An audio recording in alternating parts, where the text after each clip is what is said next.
आणि जर कोणी इच्छुक नसेल तर मग पुढं काय करायचं ह्याचा निर्णय घेण्यासाठी आम्हाला 10-15 दिवसाचा वेळ आज लोकांनी दिलेला आहे.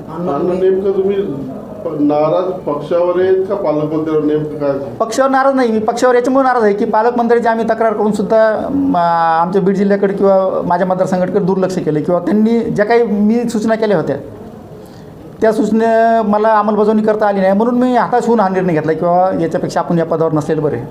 ताईशी चर्चा करून काही सोडवण्याचा प्रयत्न केला? मी पंकजाताईला 2019ला ज्यावेळेस विधानसभेच्या निवडणुका झाल्या होत्या त्यानंतरच पंकजाताईशी मी सतत संपर्कात होतो की तुम्ही आम्हाला वेळ द्या, तुम्ही नका बीड जिल्ह्यात जरी नाही आले तर आम्ही जे ठराविक लोक आहोत जे आपल्या तालुक्याचं प्रतिनिधित्व करतात त्यांना तुम्ही मुंबईला बोलवा, आमच्या समस्या ऐकून घ्या आणि तुम्ही फक्त आम्हाला आदेश द्या. आम्ही इथं कलेक्टर ऑफिस असेल, SP ऑफिस असेल, जिल्हा परिषद असेल, इथं आम्ही एक विरोधी पक्ष म्हणून सक्षम भूमिका मांडूत, पण आपल्या कार्यकर्त्यावर जो अन्याय होत आहे याच्यासाठी कोणीतरी तिथं विरोधी पक्षाची भूमिका मांडायला पाहिजे होतं.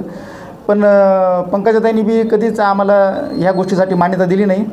त्या मुंबईला असल्यामुळं किंवा त्या आम्हालासुद्धा बोलत नव्हत्या आणि त्याच्यामुळं आमच्या कार्यकर्त्यावर जो अन्याय झाला किंवा 2.5 वर्षाच्या काळामध्ये त्यावेळेस भारतीय जनता पार्टी विरोधी पक्ष होतं त्यावेळेस इतका त्रास झाला, त्या त्रासामुळं मी सुद्धा हाताश होऊन मग हळूहळू हा निर्णय घ्यायला मला भाग पडला.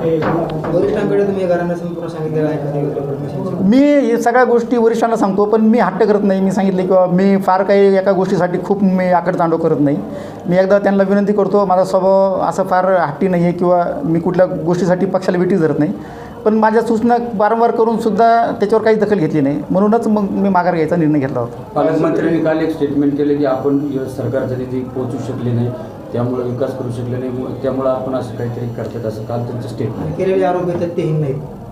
प्रश्न एकच आहे, विकास निधी हा आपल्या कर्तृत्वावर येत असतो. एक प्रस्ताव तुम्हाला तयार करावा लागतो, तो परिपूर्ण प्रस्ताव ज्यावेळेस मंत्रालयात जातो त्यावेळेस साहजिकच आहे त्याला सत्ताधारी पक्षाच्या आमदाराला तो निधी भेटतोच आणि हा निधी मला एकट्याला भेटलेला नाही आहे. एक अलिखित नियम असा झालेला आहे की सत्ताधारी पक्षाचे तिन्ही पक्षाचे जे काही आमदार निवडून आलेले आहेत त्यांना समप्रमाणात निधी वाटप होणार आहे. त्यामुळे जो निधी आलेला आहे मी त्याच्यापेक्षा जास्तीचा निधी आणला, कारण की माझे आता 9-10 वर्ष पूर्ण होत आलेले आहेत.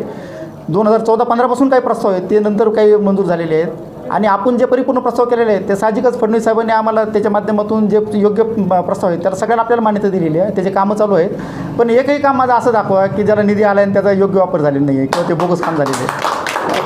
अशी काही चर्चा चालू की आपली तुतारी बरोबर नाही, मी अजून मला कोणीही संपर्क साधलेला नाही आहे, मी कोणाच्या संपर्कात नाही आहे. मी तुम्हाला सांगतो, मी माझा 2-4 महिन्यापासून माझा फोनसुद्धा बंद आहे, मी कोणाचे फोनसुद्धा उचलत नाही आहे.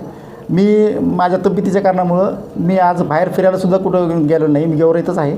फक्त काही मंत्रालयामध्ये अर्जंट काम असेल तरच मी मुंबईला जातो, नाही तर दुसरीकडे कोणाच्याही संपर्कात मी अजून तरी नाही आहे. शरद पवार